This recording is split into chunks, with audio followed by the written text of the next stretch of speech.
Bien, tenemos poquito tiempo, pero vamos a intentar de ser lo más breves posible. Es un tema el que traemos hoy, un tema bastante complicado, un tema un poco complejo, que muchas veces conocemos, muchos cristianos sabemos, y más los que tenemos el conocimiento de la verdad, lo tenemos claro, pero muchas veces no en profundidad. Sabemos que Satanás es el rey del engaño, el engañador por excelencia. Sabemos que él toma todo lo santo y lo convierte en profano. Él toma todas las cosas que son de Dios y las intenta invertir para que el pueblo de Dios esté confundido. Él se basa en eso. Él mezcla un 95% de verdad con un 5% de mentira y termina siendo engaño. Y por eso es tan difícil detectar el engaño, torna muy difícil. Hoy vamos a hablar de algo en particular. Se aproxima una fecha importante para el cristiano, lo que es el 25 de diciembre, que se festeja en el mundo, que se conmemora en el mundo el 25 de diciembre, la Navidad. ¿Bien? Y Satanás ha hecho de la suya con el tema del nacimiento de Jesús. Sabemos que la palabra Navidad es una palabra latina que viene del latín, que significa nativita. Nativita significa nacimiento que da vida. Y yo pregunto, ¿hay algún nacimiento en la historia que dé vida y vida en abundancia? ¿Cómo? Exacto, Jesús nació. Y muchas veces no nos acordamos bien de eso y enfatizamos la muerte de Jesús, pero Jesús tuvo una vida y una muerte perfecta. Y nos olvidamos muchas veces que para que tenga una vida y una muerte perfecta, tuvo que tener un nacimiento perfecto. Entonces, Navidad significa nacimiento que da vida. Los invito a leer la Biblia en el libro de Isaías, en capítulo 7. Isaías 7:14.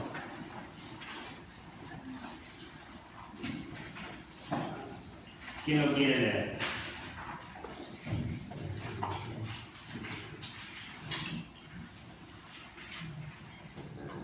Leo. Sí. Al atardecer habrá repentina turbación, y antes de la mañana ya no existirán. Isaías 7, capítulo 7, versículo 14. Estaba leyendo 17. ¿Leo? Sí, por favor. Por tanto, el Señor mismo le dará una señal, la Virgen concebirá y dará a luz un hijo, y se llamará Emmanuel, Dios con nosotros. Perfecto. O sea que Isaías estaba profetizando que en un momento de la historia iban a ser una criatura que iba a ser, ¿quién? El mismo Dios, Emmanuel, Dios con nosotros. Que Dios iba a estar con nosotros. Pero no nos menciona de ese nacimiento que da vida tan en profundidad. Pero Lucas sí lo menciona. Lucas capítulo 2. Lucas 2 y el versículo 1 en adelante. Leo. Dice: aconteció en aquellos días que se promulgó un edicto de parte de Augusto César, que todo el mundo fuera empadronado. Este primer censo se hizo siendo Cirenio gobernador de Siria, e iban todos para ser empadronados, cada uno a su ciudad. También José subió de Galilea, de la casa de Nazaret, a Judea, a la ciudad de David, que se llama Belén, por cuanto era de la casa y familia de David, para ser empadronado con María su mujer, desposada con él, la cual estaba encinta. Bien, José va a ser empadronado junto con María, y María estaba embarazada. Aconteció que estando ellos así, se le cumplieron los días de su alumbramiento, y dio a luz un hijo primogénito, y lo envolvió en pañales y lo acostó en un pesebre, porque no había lugar para ellos en el mesón. Había pastores en la misma región que velaban y guardaban las vigilias de la noche sobre su rebaño. Y se les presentó un ángel del Señor, y la gloria del Señor los rodeó de resplandor. Y tuvieron gran temor. Pero el ángel les dijo: no teman, porque yo os doy nuevas de gran gozo. Y que será para todo el pueblo, que os ha nacido hoy en la ciudad de David un Salvador, que es Cristo el Señor. Esto os servirá de señal: hallaréis al niño envuelto en pañales, acostado en un pesebre. Pero, ¿un Salvador de qué? ¿De qué nos tenía que salvar ese niño? Del pecado, de la muerte eterna. Cristo traía consigo la vida. Y cuando Cristo fue más grande, dijo: yo soy la vida. Que el que esté en él iba a tener vida, y vida en abundancia. O sea que ese nacimiento nos traía vida. Es algo claro que todos conocemos. Pregunto, ¿es eso la Navidad? Nativita, nacimiento, que da vida. El nacimiento de Jesús nos trae vida. ¿Eso es la Navidad? Sí. Eso es la Navidad bíblica. Nacimiento que nos da vida. Y vida en abundancia. ¿Y quién es el único que nos puede dar vida y vida en abundancia? Jesús. Pero hay un tema con esto. Que yo no sé si ustedes saben, si recuerdan que en alguna oportunidad todo el mundo haya adorado a Dios. ¿Tienen recuerdos o hay algún registro bíblico que el mundo haya adorado a Dios? ¿Un día todos hayan adorado a Dios? No hay registro, ¿verdad? Muchas veces nos pasa que conocemos una persona que es atea y te dice: yo soy ateo, pero el 25 de diciembre dejan todos el 25 de diciembre, ¿qué cosa? El nacimiento de Jesús. No hay registros que Jesús haya nacido un 25 de diciembre. Todos lo tenemos bien claro. Sabemos claramente que Jesús no nació un 25 de diciembre. La fecha más aproximada es para fines de agosto, principios de septiembre, por una razón muy clara. Dice la Biblia que María envolvió a Jesús en pañales y lo acostó en un pesebre. En diciembre, en Israel, hace un frío extremo. Primero, que los pastores no hubiesen estado ahí cuidando las ovejas, porque las ovejas se hubiesen estado encerradas en un corral por el frío, y les estuviesen dando pasturas que tenían reservadas para esas épocas de frío. No estarían los pastores en diciembre. Y María no hubiese envuelto al bebé, sino que usaría otro término. Lo hubiese envuelto en una frazada y no justamente en pañales. La fecha más aproximada, según algunos estudios, es para fines de octubre. Pero si Jesús no nació un 25 de diciembre, ¿qué tiene que ver esta fecha, no? Quiero leerles una cita del Espíritu de Profecía, que es en el libro Hogar Cristiano, página 434. Dice la hermana White en esta cita: ya llega la Navidad, es la nota que resuena por el mundo. Desde el este al oeste, del norte al sur, para los jóvenes, para los de edad madura y para los ancianos, es una ocasión de regocijo general. Pero ¿qué es la Navidad para que se requiera tanta atención? Se dice que el 25 de diciembre es el día que nació Jesucristo, y la observancia de este día se ha hecho costumbre popular. Sin embargo, no hay seguridad de que estemos guardando el día preciso en que nació nuestro Salvador. La historia no nos da pruebas ciertas de ello. La Biblia no enseña la fecha exacta. Si el Señor hubiese considerado tal conocimiento como esencial para nuestra salvación, habría hablado de ello por sus profetas o apóstoles, a fin de dejarnos enterados de todo el asunto. Por tanto, el silencio de las Escrituras al respecto nos parece evidencia que nos fue ocultada por el más sabio de los propósitos. Pregunta: ¿ustedes recuerdan que Dios ocultó la tumba de Moisés? ¿Por qué Dios oculta la tumba de Moisés? Porque la gente iba a ir a adorar el lugar donde Moisés estaba. Dios nos ocultó el día del nacimiento de Jesús, porque el ser humano propenso a adorar objetos, cosas y días. No hay registros bíblicos, primero porque los judíos no festejan cumpleaños. Primero, no hay un registro bíblico donde nos diga conmemoren mi nacimiento, cenen en mi nacimiento, festejen, hagan fiesta, júntense, diviértanse en mi nacimiento. No hay ningún respaldo bíblico, ni tampoco del espíritu de profecía. Sí, Jesús nos dejó algo nuevo. Dijo, hagan esto en memoria de mí, la Santa Cena. Eso sí, háganlo. Pero nosotros somos propensos a adorar cosas. Y el mundo es así. A lo largo de la historia, vemos que el mundo adora objetos, adora fechas, adora días, adora dioses extraños, dioses paganos. Pero hay algo que es alarmante. Yo cuando decidí seguir a Dios, me puse a investigar mucho. A ver qué, bueno, hay más de 140 denominaciones cristianas. Una tiene que estar en lo correcto. Todas adoran a Jesús de diferentes maneras. Y nos pusimos a investigar. ¿Esta cree en esto? A ver. No tiene respaldo bíblico. Esto cree acá.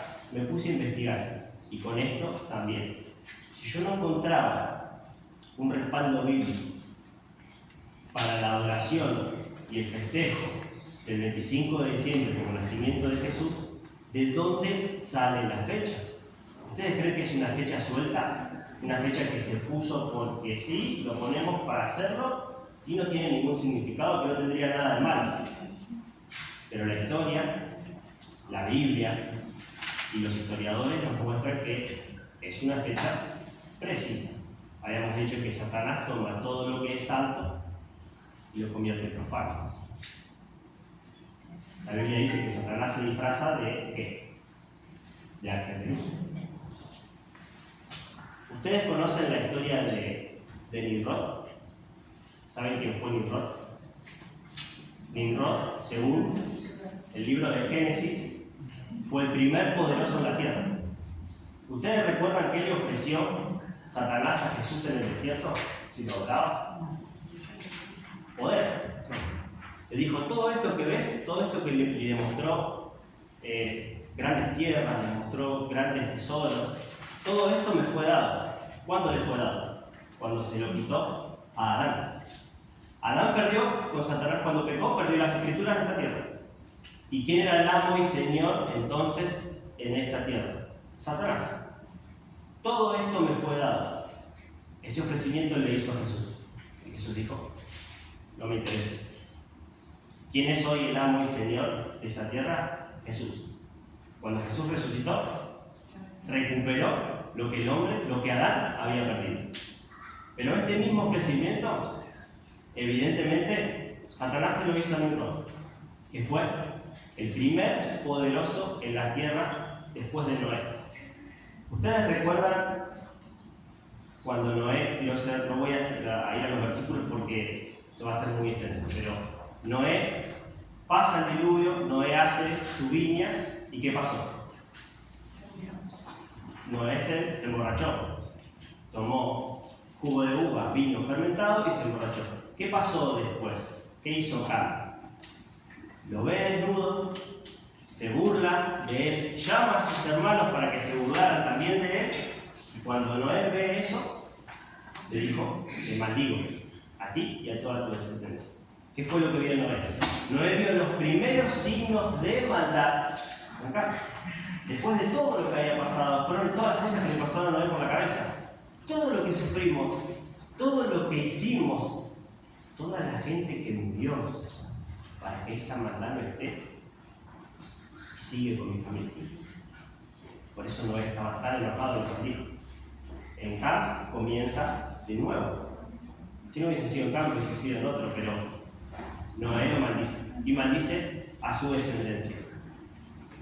Les quiero contar un poco la historia de Nimrod. Nimrod, según historiadores, según otros libros, la Biblia no lo menciona en su totalidad, la Biblia menciona a Nimrod, que ahora lo vamos a leer.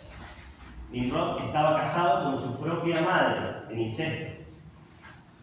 Y recuerdan, Nimrod fue el fundador de Babilonia, ahora lo vamos a leer. Nimrod fue el fundador de la Torre de Babel, según Flavio Josefo, un historiador. la Biblia no lo menciona, pero la historia se puede corroborar. Él dijo, estaba enojado con lo que había pasado en el diluvio y dijo, él era el primer poderoso de la tierra, dice la Biblia, yo soy Dios, dijo. Yo me autodenomino Dios, soy el Dios del sol. Y voy a hacer una torre tan grande que cuando este otro Dios se le antoje ahogarnos otra vez, no pase. Vamos a leerlo. Génesis, capítulo 10, versículo 6. Génesis 10, versículo 6. Vamos a leer lo que menciona la Biblia acerca del Nimrod.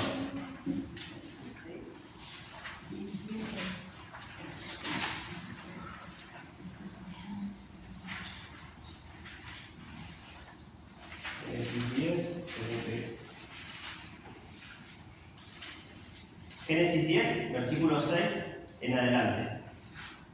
¿Quién quiere leerlo hasta el 9? Del 6 al 9. Leo. Sí.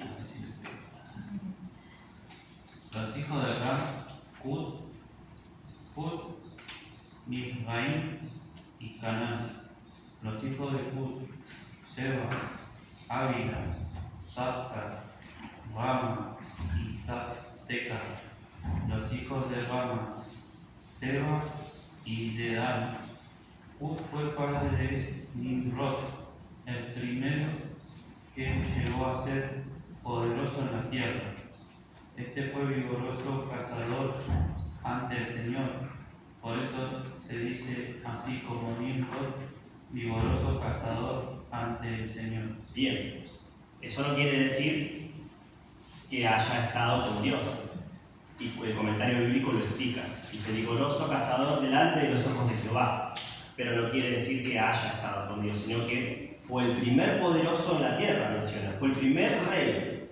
El primer reino después del diluvio fue Nimrod. Y mira lo que dice el 10. Y fueron cabezas de su reino que Babel. Fue el fundador de ese reino. Babel. Íntimo contrincante de Israel. Y más adelante sigue mencionando. Fueron cabezas de su reino Babel, Edén, Akkad y Caleb, ciudad de la tierra de Sinaí. De esta tierra salió para Siria y edificó ¿qué cosa? Nínive. ¿Se acuerdan de Nínive? ¿Cómo eran los ninivitas? Completamente paganos. Tenían costumbres completamente satánicas. Y más adelante, en el versículo 14, menciona que de él también salieron los filisteos. Y más adelante, en el versículo 19, menciona que de él proviene Sodoma y Gomorra, de Nimrod. Pero vamos de nuevo a lo que dice la historia. Nimrod estaba casado con su madre en incesto. Cuando Nimrod muere, él se había autodenominado Dios. Él era un Dios.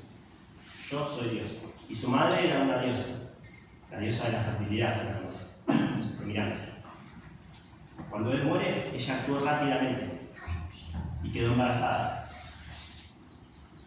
Y dijo que el bebé que llevaba en la panza era la reencarnación del dios Sol, de Nimrod. Primer creencia definitiva. ¿Saben cómo se llamó ese hijo? Tamuz. También la Biblia lo menciona. Se llamó Tamuz. Pero Tamuz era conocido como el dios del sol y en varias culturas era conocido como el dios del sol. Pero lo loco de esto es que cuando nosotros vamos a la historia y buscamos qué fecha nació Tamuz, el primer anticristo en la tierra, lo encontramos. No sé si alguien lo quiere googlear, si alguien me puede ayudar para googlearlo, si no yo lo tengo. Puse ¿cuándo nació Tamuz? Tamuz nació en el solsticio del invierno. El solsticio es cuando el sol está en el punto más, creo que es a 90 grados con la Tierra, o en el punto más cercano a la Tierra. Ese es el solsticio, que ellos adoraban al sol. Tamuz nació en el solsticio del invierno y según la celebración babilónica era el 25 de diciembre. Semiramis actuó rápidamente, se acostó con uno de sus sacerdotes y quedó encinta. Le hizo creer a todos los babilónicos que el dios Nimrod se había reencarnado en ella. Meses más tarde nace el niño y ese niño le pone como nombre Tamuz, en un 25 de diciembre, 3000 años antes de Cristo. Tremendo. ¿Cómo llegó esta creencia a nuestros días? Y no sigue solamente Tamuz, hay otros dioses. Está Mitra. Mitra, que es un dios persa. ¿Cómo llegó esta creencia a los persas? ¿Quién invadió Babilonia? Según Daniel. Los medios y los persas. ¿Cómo fue que esta creencia fue traspasada de pueblo en pueblo? Bien, cuando antes dominaban una tierra, buscaban a ver qué descubrieron estos acerca de cómo cultivar. Investigaban a ver qué descubrieron. ¿Qué descubrieron acerca de cómo sembrar? De cómo potabilizar el agua. Y a la vez descubrían sus dioses. Por eso los paganos tenían muchos dioses, no uno, 5, 10. Los romanos tenían decenas de dioses. Cada dios era para ciertas cosas. Así llega a los persas. Mitra se llamaba el dios. Dice, Mitra, el dios persa, nació un 25 de diciembre, coincidiendo con el solsticio del invierno. Horus, dios egipcio. ¿Qué día nació Horus? Los antiguos egipcios celebraban el 25 de diciembre el nacimiento de varias de sus divinidades importantes, especialmente Osiris, hijo de Geb, y Nut. También festejaban a fines de diciembre el cumpleaños del dios Horus. Los romanos, Dionisio, dios del sol.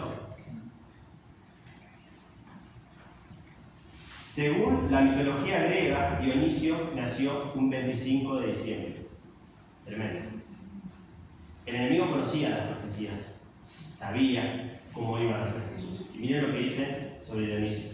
La celebración de la Navidad conmemora el nacimiento de Jesús, realizada el 25 de diciembre según el calendario griego. Sin embargo, la fecha exacta del nacimiento de Jesús es desconocida.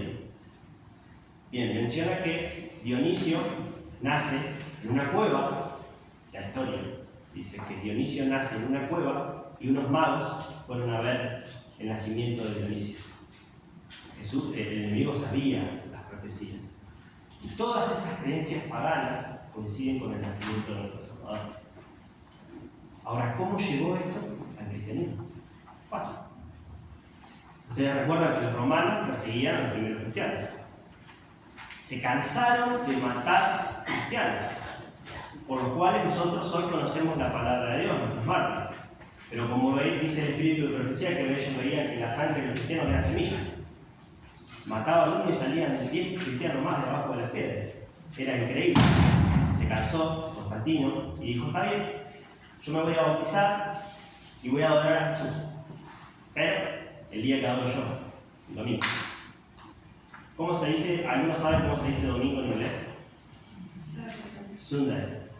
Sunday, día del sol. ¿El domingo es el día de qué? Del sol. Los paganos adoraban a qué? Al sol. Constantino formó la Iglesia Católica y metió todas esas doctrinas paganas y completamente satánicas dentro del cristianismo. Muchas de ellas nos acompañan hasta el día de hoy, aún en nuestra Santa Iglesia. Se metió dentro del cristianismo. Ellos adoraban a Dionisio el 25 de diciembre. ¿Y cómo adoraban a Dionisio el 25 de diciembre? Mataban un cordero, lo ponían en el fondo del patio del asador, compraban un montón de vino, tomaban grandes comidas y se juntaban con toda su familia, comida y alcohol. Ellos así festejaban el nacimiento de sus divinidades, igual que hoy hace el mundo con el nacimiento de Jesús. Tremendo lo que es la adoración a Tamuz. Y la Biblia lo menciona. En el libro de Ezequiel, vayamos al libro de Ezequiel, capítulo 8, versículo 14.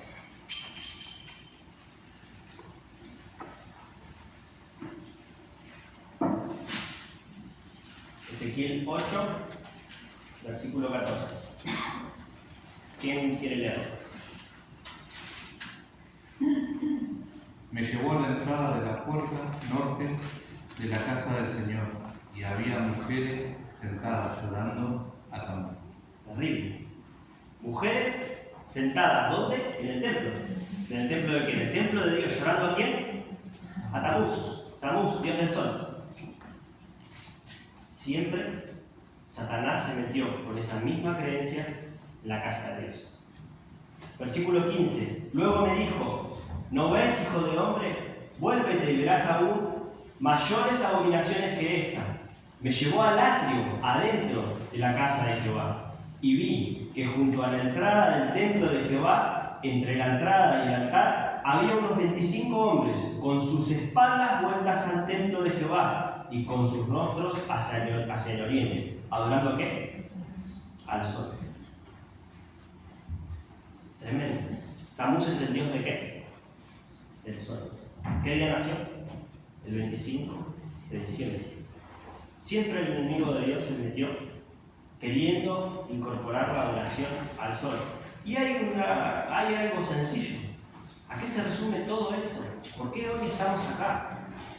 Porque todo se resume en la adoración y en cómo adoramos a Dios. Jesús nos dice, mi día santo es el sábado.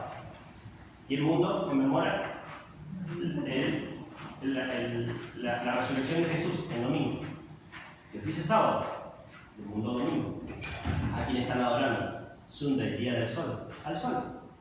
¿A quién adoro? ¿A Dios o al enemigo? ¿Adoro a Dios como Dios me lo pide o como el mundo lo hace? Como el enemigo quiere. El enemigo no quiere que lo adoren a él. A él le basta con que no adoren a Dios. Con eso es suficiente. Todo se trata de adoración. Y en el final de los tiempos vemos la marca de la bestia y el sello de Dios. Adoración. Todo se trata de adoración. Cuando vamos a los hijos de Adán y Eva, un tema de adoración. Dios pidió que lo adoraran de tal manera. Se me fueron los nombres. Caín y Abel. Uno ofrendó lo que Dios le pidió. Y el otro ofrendó lo mejor que tenía, pero lo que él se le antojó. Es lo que Dios nos pide. No es lo que a nosotros nos parece y como el mundo lo hace. Y encontramos también en la Biblia que los israelitas en algún momento de la historia también adoraron a Tamuz. De espalda al templo de Dios. Dándole la espalda a Dios. Adorando a Tamuz. Entonces encontramos que la Navidad, tal como la conocemos, no tiene un respaldo bíblico y también tiene un origen muy pagano. Pero ¿qué tiene que ver con la Navidad? Ese arbolito tan lindo que nosotros muchas veces vemos, y muchas veces dentro de una iglesia, y muchas veces en nuestras casas, y muchas veces sin saber el significado que tiene, porque, seamos sinceros, todos queremos seguir a Dios de la misma manera, pero muchas veces desconocemos qué es lo que hacemos. Son tradiciones. Lucas dice, ustedes hacen un gran mal. Básicamente lo que quiere decir, ustedes hay algo que hacen bien, el seguir sus propias tradiciones. Tremendo. Si hay algo que hacen bien, es seguir sus tradiciones. Y es así. Somos perfectos para seguir nuestras propias tradiciones. Pero ¿qué tiene que ver el árbol de Navidad? El árbol de Navidad son prácticas que venían desde Egipto. Los egipcios creían que los árboles eran dioses. ¿Sí? Y lo vamos a ver en el libro de Deuteronomio, capítulo 12, versículo 2.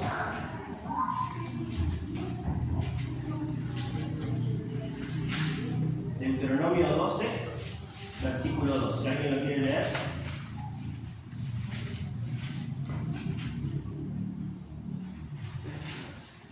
Sí.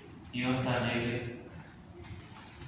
alegraréis ante el Señor vuestro Dios, por vuestros hijos e hijas, vuestros siervos. Deuteronomio 12, capítulo 2. Destruiré eternamente todos los lugares donde las naciones que vosotros heredaréis sirvieron a sus dioses, en lo alto de los montes, en los collados y debajo de todo árbol frondoso. Bien, Dios mandó a destruir todos los árboles donde los paganos habían adorado, porque sabía que ellos adoraban a los árboles, creían que los árboles eran Dios.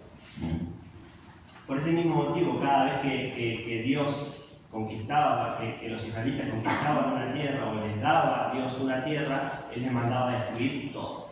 Destruyan todo, porque si no destruyen todo se van a contaminar. Lo mismo que pasaba con los romanos, con los griegos, con los medios y los persas. Se fueron mezclando las creencias. Estamos en el mismo libro, Deuteronomio 16:21. 16:21. Dice: no plantes ningún árbol para aceras cerca del altar de Jehová tu Dios que hayas edificado. Y acá es tremendo, porque cuando vamos al comentario bíblico, dice árbol para acera, tronco vertical consagrado a alguna de las diosas cananeas de la prosperidad. Semiramis, la madre de Tamuz, era la diosa de la fertilidad, y esos árboles eran ofrendas para esa diosa. Y hoy encontramos en la Navidad, el 25 de diciembre, el nacimiento de Tamuz, y encontramos también en el mismo momento el árbol de Navidad, ofrenda a esa diosa cananea, ofrenda a Semiramis, la diosa de la fertilidad, que quedó embarazada de la nada. Y mucho más adelante, a esa diosa los romanos les ponían ofrendas en los árboles. Y los romanos tenían su árbol de Navidad. Y les ponían ofrendas, y ofrendaban cosas a esa diosa de la fertilidad. Cosas tremendas, hermanos. La historia nos muestra que los romanos ponían en ese árbol de Navidad las cabezas de los mártires muertos, cabezas de cristianos. Le cortaban la cabeza a nuestros hermanos y las ponían como ofrendas a la diosa en el árbol. Y hoy vemos bolitas de Navidad simbolizando la cabeza de nuestros hermanos. Pero el espíritu de profecía, Elena de Guadalupe, nos muestra y acepta el árbol a simple vista. Y este libro es muy leído por los hermanos que son fanáticos de esta festividad y que no leen en todo el año el espíritu de profecía, pero en esta fecha eligen leerlo. Y esa cita en particular, en el libro Hogar Cristiano. Y justamente más la página 438, donde habla del árbol de la Navidad. Cabe destacar que este libro no es un libro escrito, ojo, que voy a explicar lo que voy a decir, no es un libro escrito por Elena de Guadalupe. Sí, es escrito, son manuscritos de ella, pero la compilación la hicieron alguien. Eran ciertas cartas que ella fue escribiendo para ciertas iglesias, dependiendo de cada necesidad, de cada pregunta que hacían los hermanos, porque recién se estaba formando todo. Y ella hacía recomendaciones. ¿A quién? A esa iglesia en ese tiempo. Ella escribió el conflicto de los siglos para todo el mundo, para nosotros, pero no esas cartas para todo el mundo. Y en muchas de esas cartas ella usa un principio bíblico, un principio que Pablo usa, donde Pablo dice: me hice débil con los débiles, me hice pobre con los pobres, me hice rico con los ricos para ganarlos para Cristo. Y ella también utiliza ese mismo principio. Y es sencillo: si yo saco una cita de Deuteronomio y la pongo al lado de una cita de Mateo y después pongo una cita de Romanos y armo la Biblia como a mí se me antoja, y puedo llegar a decir lo que yo tenga ganas de decir. De hecho, las doctrinas que no son bíblicas dentro del cristianismo están hechas de esa misma manera. La doctrina del rapto secreto, saco una cita del libro de Daniel, saco otra cita del libro de Corintios, saco una cita del libro de Apocalipsis y armé una doctrina que no tiene nada que ver con la Biblia. Y es muy peligroso. Ese libro está compilado de esa manera.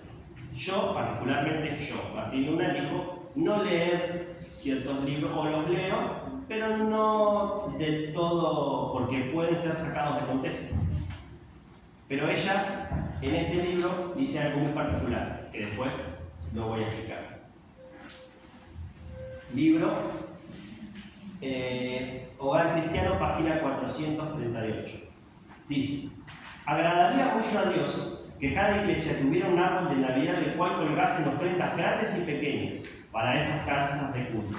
Nos han llegado cartas en las cuales preguntan, ¿tendremos un árbol de Navidad? ¿No seremos en tal caso como el mundo? Contestamos, podemos obrar como hace el mundo, si estás dispuesto a ello, o actuar en forma tan diferente como sea posible. A Elena de White le habían llegado cartas y le habían preguntado si iban a tener un árbol de Navidad. ¿Por qué? Porque ya se había hablado acerca del árbol de Navidad, pero era una práctica que estaba metida dentro de la iglesia. ¿Qué hubiese pasado si la hermana White hubiese dicho no, eso es pagano, eso es satánico, ofrenda a los dioses? Las personas que eran sensibles se hubiesen alejado. Ella tomó el principio, que ahora es un principio bíblico que lo vamos a leer, y tomó eso y dijo, está bien, vamos a poner un árbol, sáquenle las guirnaldas, sáquenle las bolitas y pongan un árbol fresco, un árbol natural. ¿Y saben qué? Pongan ofrendas para los pobres. De a poco, ella lo fue corriendo. De a poco lo fue desplazando de la iglesia. A muchos les chocó, pero había necesidades. Si ustedes después lo leen, el libro, había necesidades en la iglesia y estaban montando esa iglesia si no había dinero. Ella dijo, está bien, usó algo con un fin bueno. Y preguntan, ¿eso se puede hacer? Sí, usar algo que es pagano con un buen fin, ser inteligente. Porque muchas veces nos ponemos en el fanatismo de decir, no, eso es pagano. Una vez escuché una historia de un hermano mayor, adventista, no de acá de Argentina, sino de otro lado, lo vi en un video, que el predicador contaba y decía que el hermano era de esos hermanos adventistas de antes, bien rectos. Y tenía al lado de su casa una hermana que era católica, y era bien católica. Misa y todas las festividades que había, ella era bien católica. Y un día va y le lleva unos tamales. Y le dice, ¿qué tal? Justamente el 25 de diciembre. Hermano, le traje unos tamales para que... No, eso es pagano, ofrenda a los dioses. Se lo tiró a la basura delante de ella. ¿Cómo hago yo para ir a esa hermana a mostrarle el amor de Cristo? ¿Con qué cara? ¿Cómo hago? Si él no lo hubiese querido comer, se lo hubiese dado a otra persona, hubiese dicho gracias. Hubiese usado un fin bueno, hubiese mostrado el amor de Cristo, sabiendo de que eso no era correcto. Encontramos en la Biblia donde dice, de todo lo que venden en la carnicería, coman. Habla, no me recuerdo bien el versículo, pero habla de que había peces en una ciudad de pescados que ofrendaban a los dioses. Y Dios nos dice, coman de todo lo que vendan. Si esos pescados fueron ofrendados a los dioses, cómanlos igual. Porque no existen esos dioses. Pero ojo, si un hermano te dice, no comas porque eso fue ofrendado a los dioses, no lo hagas por la conciencia de tu hermano. Con un fin bueno. Y leamos el mismo principio que usa Elena de White con el tema del árbol de Navidad en 1 Corintios, capítulo 9.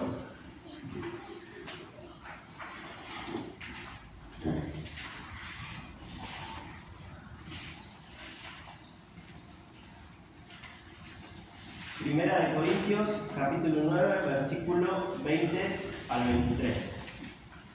Dice, el principio que usa Pablo es el mismo que usa la hermana White con el árbol de Navidad. Dice, me he hecho judío como los judíos, para ganar a los judíos, a los que están sujetos a la ley, aunque yo no esté sujeto a la ley, como sujeto a la ley, para ganar a los que están sujetos a la ley. A los que están sin ley, como si yo estuviera sin ley, aunque yo no estoy sin ley de Dios, sino bajo la ley de Cristo, para ganar a los que están sin ley. Me he hecho débil a los débiles, para ganar a los débiles. A todos me he hecho de todos, para que de todos modos salve algunos. ¿Qué dice Pablo? Con los débiles me hice débil, con los paganos me hice pagano. Usó un principio, porque Pablo era, como somos nosotros, un pescador de hombres. ¿Cristo qué dijo? Que somos pescadores de hombres. Y Pablo se metía en el agua para sacar a los peces, no para nadar con ellos. nosotros nos metemos en el agua para sacar peces, no para actuar como los peces. Nosotros usamos la Navidad, usamos la Pascua con un fin bueno. ¿El fin cuál es? Mostrarle a Cristo. No para tener las mismas prácticas que ellos, porque si no estamos de la misma manera. Y en la de usa el mismo principio. De a poco fue sacando. Pero ese era un mensaje para quienes, para ellos en ese momento. Pero los hermanos que les gusta mucho la Navidad y festejar y juntarnos y todos usan esa cita para decir que eso era para siempre. Pero no, hermanos, eso no era para siempre. Eso era para ellos en ese momento.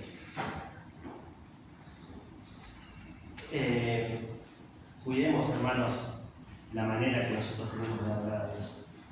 Cuidemos mucho y pensemos en cada momento qué es lo que hacemos. La Navidad no es una fiesta cristiana. La Navidad, tal como la conocemos, no tiene que formar parte de nuestra vida. Tenemos que actuar tan indiferente como podamos, como lo dijo Elena de Huerta. Quiero leerles el libro de Apocalipsis, el capítulo 18, y ya vamos terminando. Esto una vez lo dije en una escuela sabática y casi me tiraron con la silla. Pero es bíblico. Es bíblico. Porque me dijo, no, Babilonia siempre pierde, Babilonia no tiene nada que ver. Pero cuando nos ubicamos en las profecías y dónde está escrito, para qué iglesia es, nos damos cuenta que está escrito para nosotros. Apocalipsis 18, versículo 1 en adelante. Dice: Después de esto vi otro ángel que descendía del cielo con gran poder. Perdón, ¿de qué ángel está hablando acá? Está hablando del mensaje de los 3 ángeles de Apocalipsis 14 en el capítulo 18, específicamente el mensaje del tercer ángel. Dice: Después de esto vi otro ángel que descendía del cielo con gran poder, y la tierra fue alumbrada con su gloria. Clamó con potente voz, diciendo: ha caído la gran Babilonia, será convertido en habitación de demonios, en guardia de todo espíritu inmundo, y albergue de toda ave inmunda y aborrecible, porque todas las naciones han bebido del vino del furor de su fornicación, y los reyes de la tierra han fornicado con ella, y los mercaderes de la tierra se han enriquecido con el poder de sus lujos sensuales. Y oí otra voz del cielo que decía: salid de ella. Bueno, pregunta: ¿cuándo comienza, en qué fecha comienza el mensaje de los 3 ángeles proféticos? Después del 22 de octubre de 1844. Comienza el primer mensaje, que había comenzado el juicio investigador. Evidentemente, ¿qué iglesia nace en profecía? La iglesia adventista. ¿Cuál es el pueblo de Dios hoy? Según la Biblia, no yo, la iglesia adventista y las personas fieles a Dios. Pero aquí la iglesia adventista tiene conocimiento de la verdad. Y acá dice: salir de ella. ¿A quién se refiere? ¿A la iglesia pentecostal? ¿A la iglesia mormona? ¿A la iglesia católica?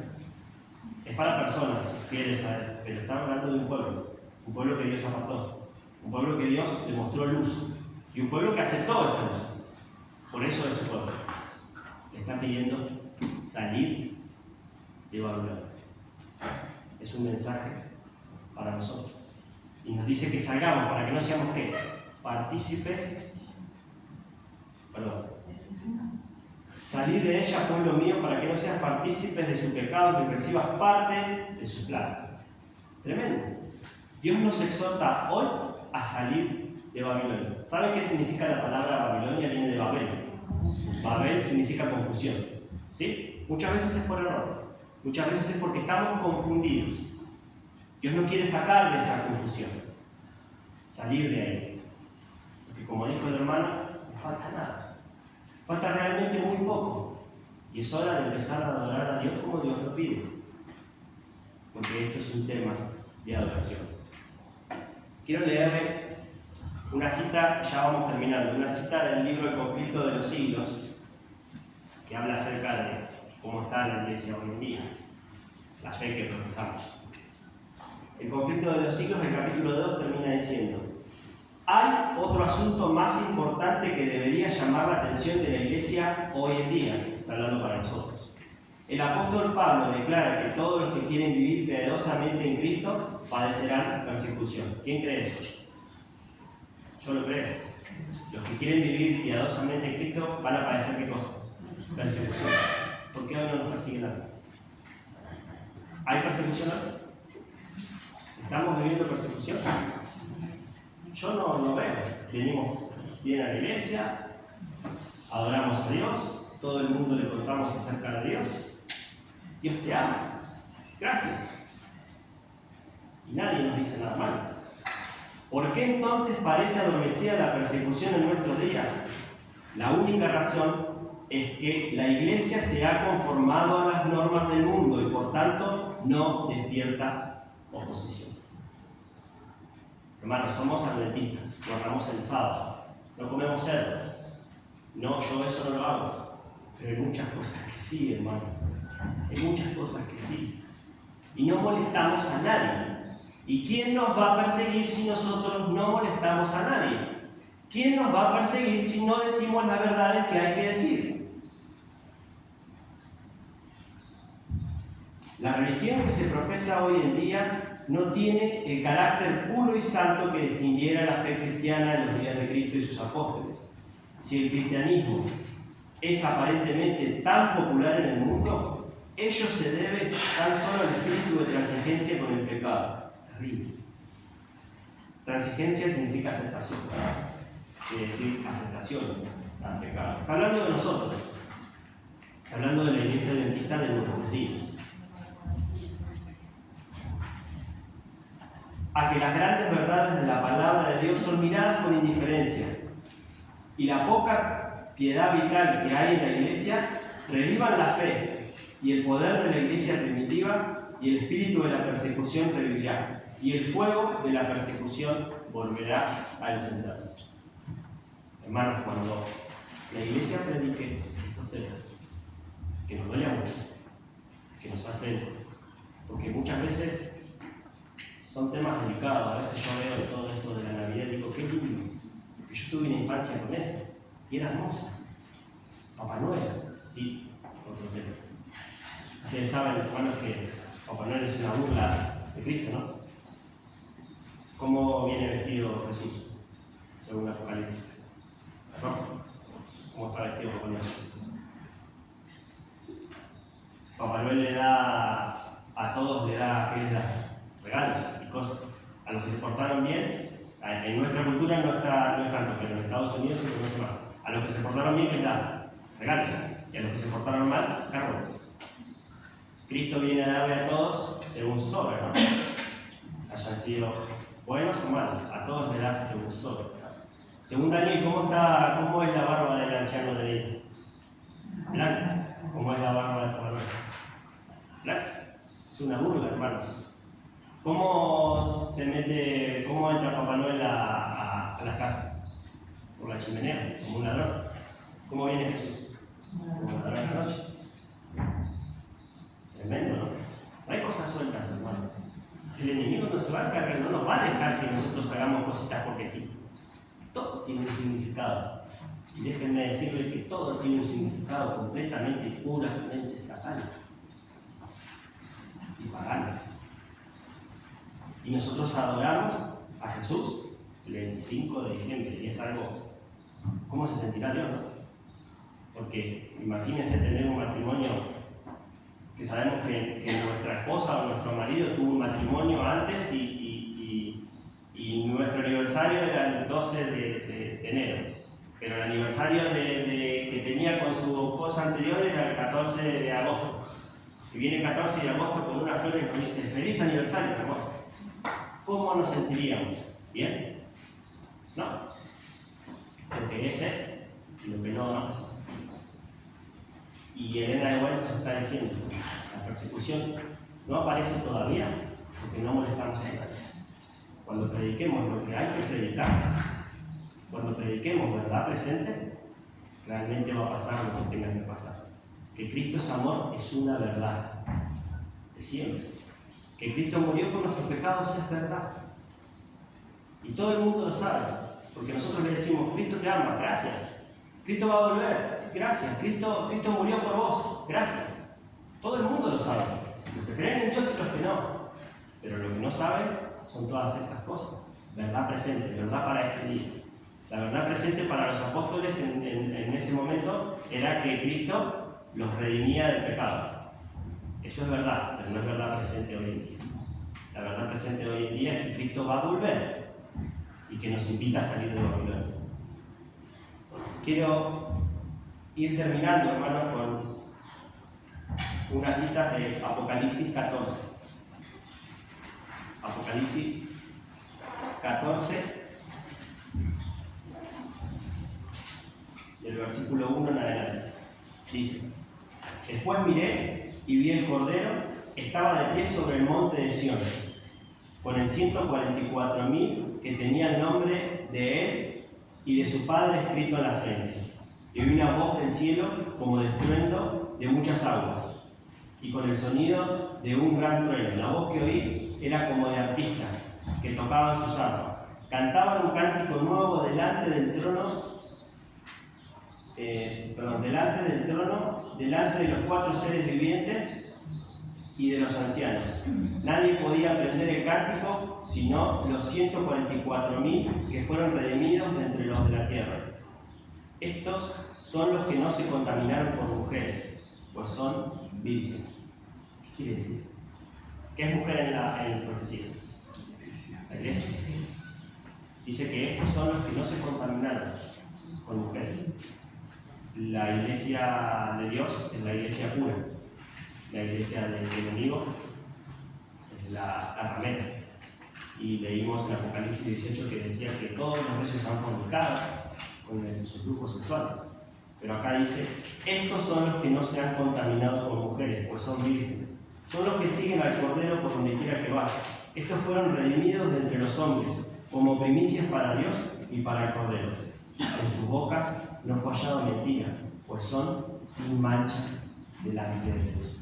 Hermanos, este versículo, esta parte de la Biblia nos muestra que al final de los tiempos va a haber un grupo, y créanme, 144.000, pequeño grupo, un muy pequeño grupo, que va a adorar a Dios como Dios lo pide, que va a hacer lo que Dios pide, que no se va a dejar contaminar con doctrinas de otro lado, que va a hacer lo que Dios le pide, y con amor.